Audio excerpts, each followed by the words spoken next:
It's Whiskey Wednesday, and this is Bryce. Hello. There you go. That's the intro? That's the intro. That was really fast. Wait. We got to talk. Yeah. Cheers. Cheers, Trey.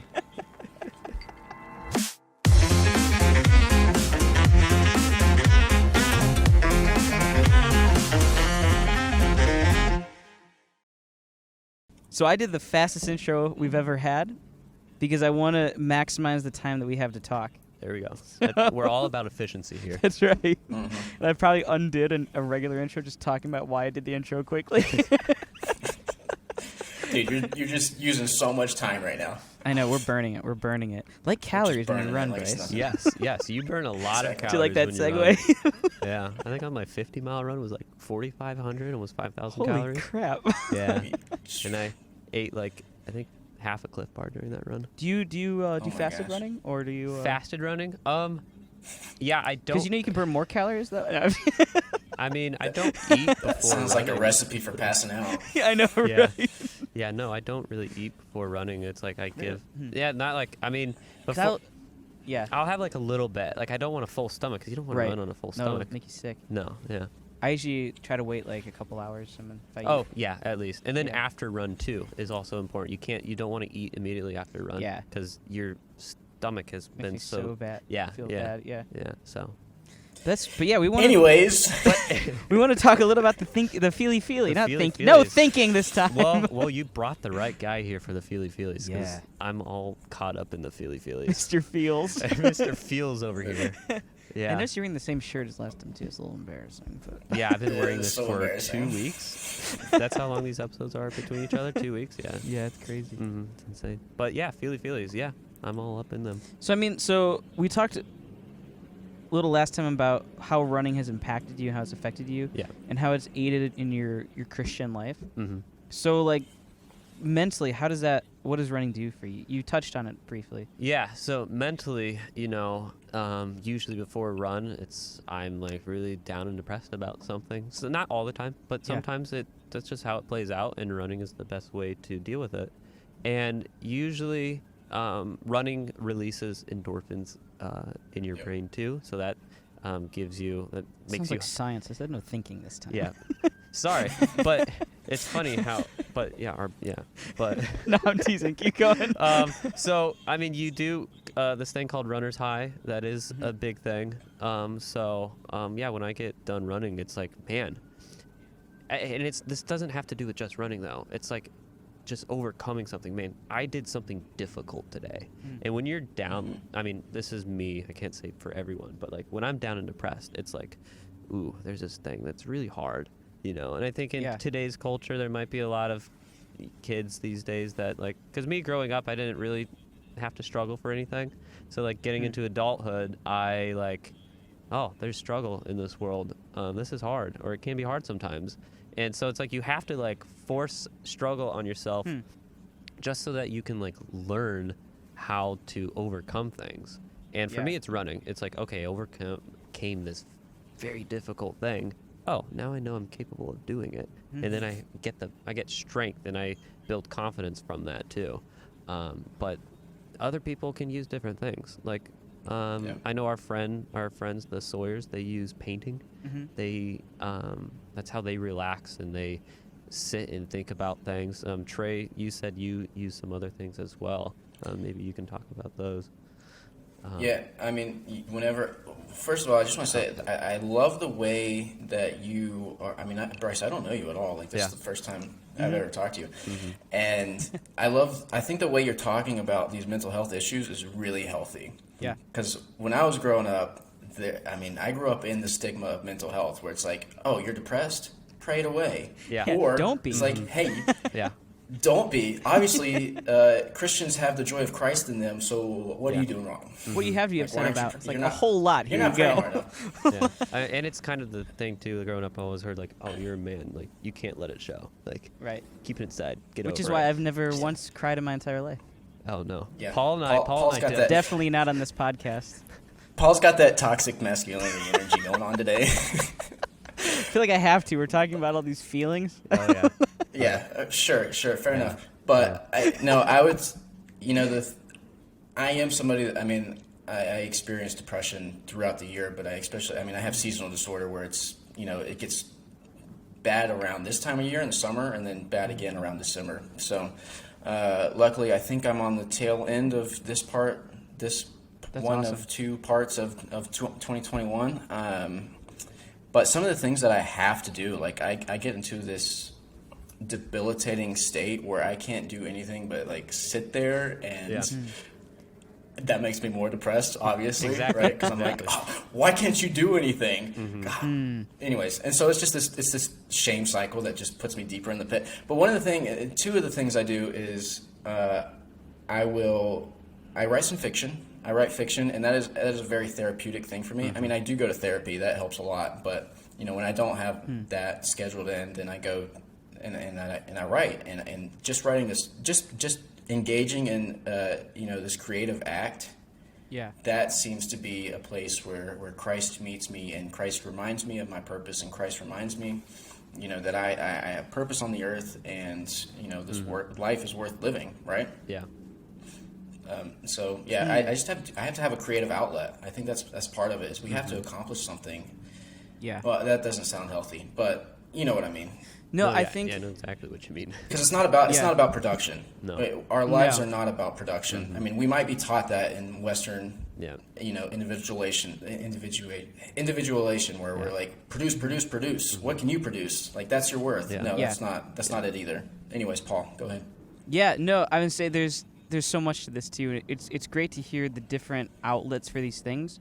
I'm curious to try to understand. This is something that I'm not capable of being able to speak on because I don't know anything about it. But it's like why those develop in certain ways. So like for you talked about last time, something would be going on. You just go out for a walk and you realize like this is helpful for me. This is healthy. I know one of the things that I've done to kind of when I was going through a huge phase of depression and everything in my life for a long time, one of the things that helped was just sitting and like facing these thoughts head on and really trying to tackle them. And so for me, it's like if I'm going through like depression, then it's like, yeah, I've got to sit and maybe I'll smoke a pipe and I just need to sit and like really just attack my thoughts and like try to face them head on. Like someone might, Just sitting there? running. Yeah. That's terrifying to me. And for me, it is terrifying. Yeah. But for me, it's like that's what helps me is like, Yeah. okay, let's really try to, diagnose these thoughts and figure out what's going on. But when it's something like I mentioned earlier, Trey's bringing up toxic masculinity. But it's like, yeah, there's times when, throughout my day, I can get angry at things and I get very frustrated. A lot of times, which some people might be laughing at that idea.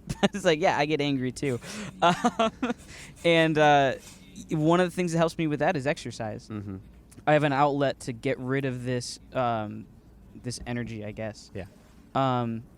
So it's interesting to hear just the differences that each of us have of how do we deal with these emotions and these thoughts. Yeah. I would say, I don't deal with everything by running. I kind of am understanding what you're saying now. Because I think one is running. It's like, I guess it might be the anger too. I think I am similar to you. Then the other one, like if I'm dealing with stuff, like I've really learned that I need to start talking to people more.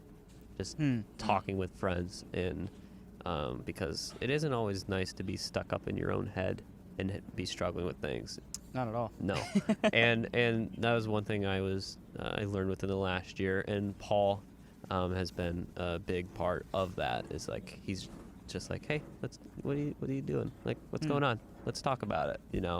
So you don't need to feel like you need to sit here and like run or go paint or go write and like sit there and like, I need to figure this out, or me and God are gonna sit here and figure it out. It's like God has also placed people in your life too, that are there to help you.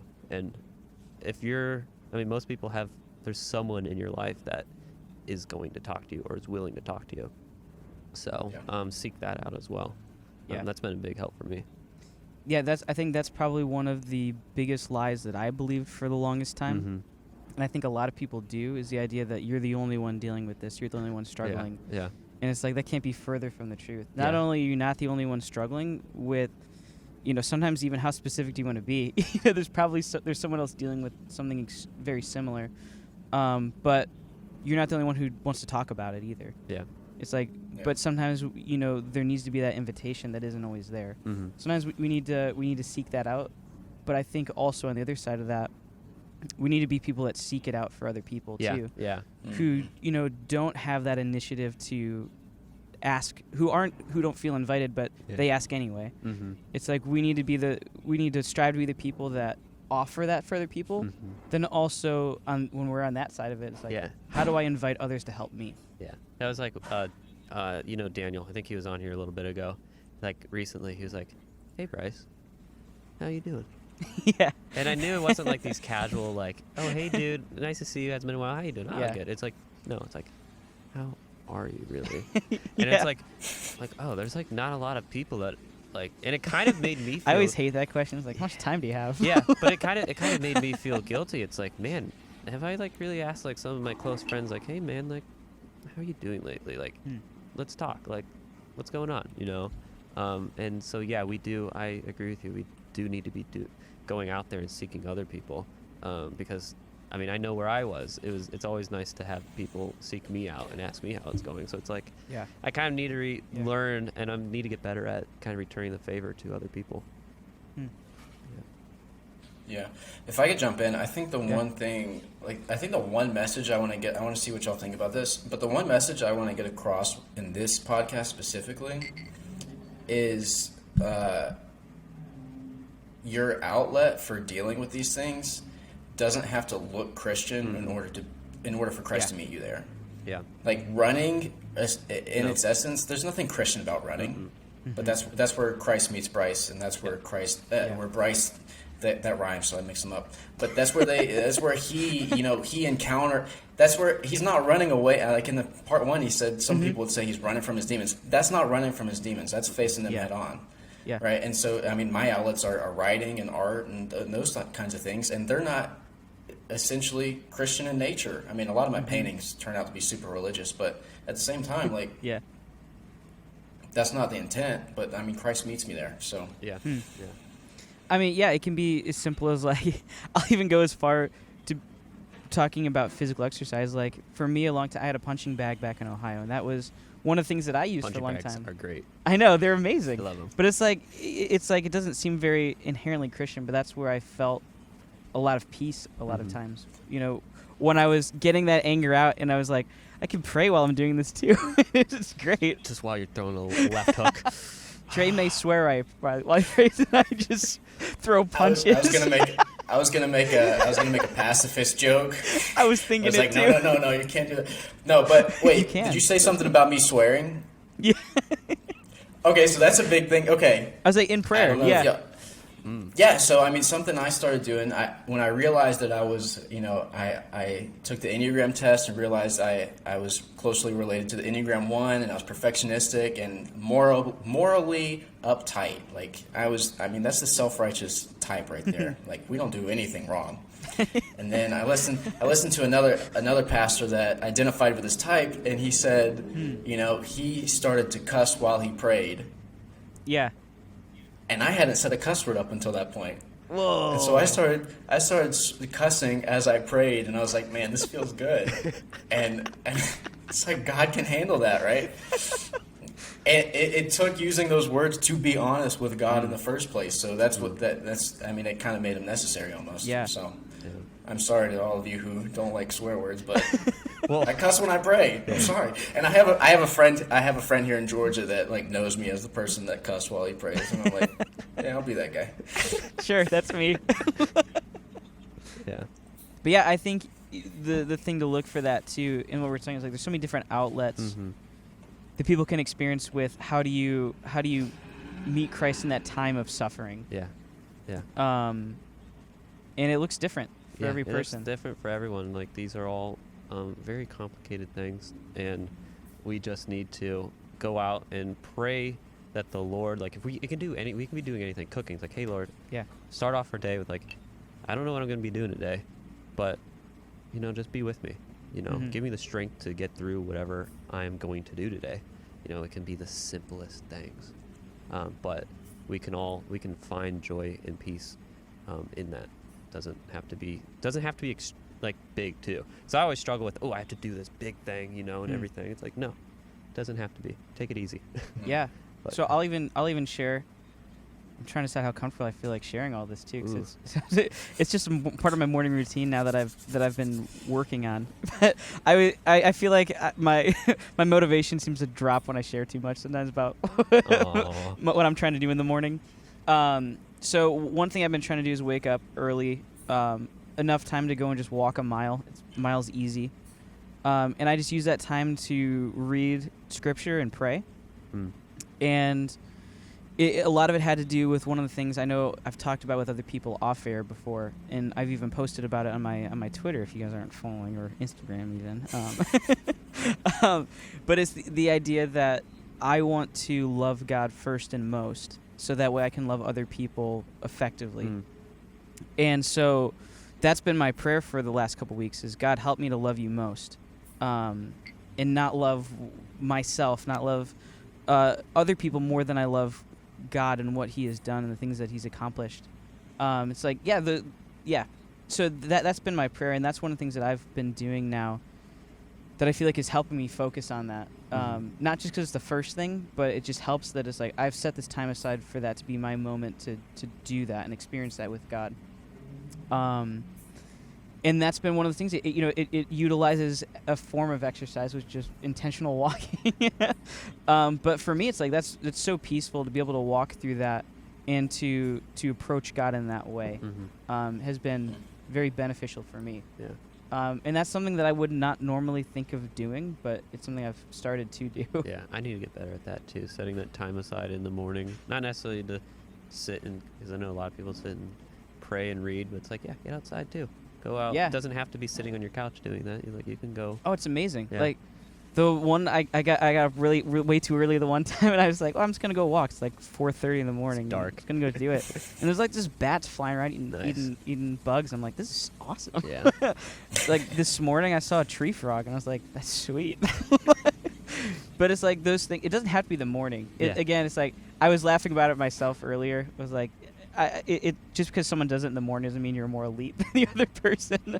It's like, some people are like, I would like to work out at 3 in the morning. It's like, I work out like 2 in the afternoon. So it doesn't matter as long as you're intentional about those things. That's the thing. Like with with praying or reading or just any time with God, it's like it needs to be intentional. It doesn't matter when you do it as long as it's intentional. Yeah, I agree. 2 for 2. Man, I feel special. What is going on? I feel special. I think you guys just needed me all along. I know. I think, Bryce is making me more agreeable. I don't know why. Maybe it's that larceny. I don't know. I don't feel like fighting today. I don't know why. I worked out earlier, so maybe that's what it was. That's great. Well, Trey, do you want to close this up? Yeah, I hope our listeners take from this episode that, we talk a lot about mental health here, and we talk a lot about fitness too, and how, how that can help with mental health. But, I'm just glad that we can have this podcast where we can openly admit that these things exist, and they're part of the human condition, and it's not always a prayer that takes it away, right? And oftentimes it's not a prayer that takes it away. And so don't neglect the fact that Christ can meet you in your outlet and, remind you of who you are and what your purpose is. Yeah. Well said. It's a little Philly right there. Yeah. Little feely. I like the feely. Oh, yeah. That's great. Well, hey. But Bryce, you want to close this out? How do I do that? You're an avid listener. I'm an avid listener. Well, you know what we do. I want to throw. I don't remember. I was happy to be here with you, Paul and Trey, to finally be able to meet you. After listening to all the episodes, I feel honored, and I enjoyed my time here. Just want to give a huge shout out to Maximize Digital and Annie, who is not here, but she'll most likely be doing the editing. So huge shout out to Annie, and huge shout out to Paul and Trey for being agreeable today. Oh, that's perfect. That was perfect. Great job, so Bryce. Good. Dude, it was a pleasure to have you on, man. Oh, thank you. Oh, it's always great. I love talking to the Bryce. That's what we call him in Ohio. The Bryce. Bryce. Never mind. I'm not going to say my new nickname. Oh, yeah, tell me later. Yeah. And yeah, I look forward to talking more and spending more time with you. Oh, absolutely. And yeah, thank you so much for taking the time to, even though it was last minute, to come on here and Yeah. share. That's difficult, but Mm-hmm. thank you for being open and Oh, of course. willing to do that. Of course. Thank you. Yeah. We'll catch you guys next time. Sweet. Cheers. Cheers. Clink.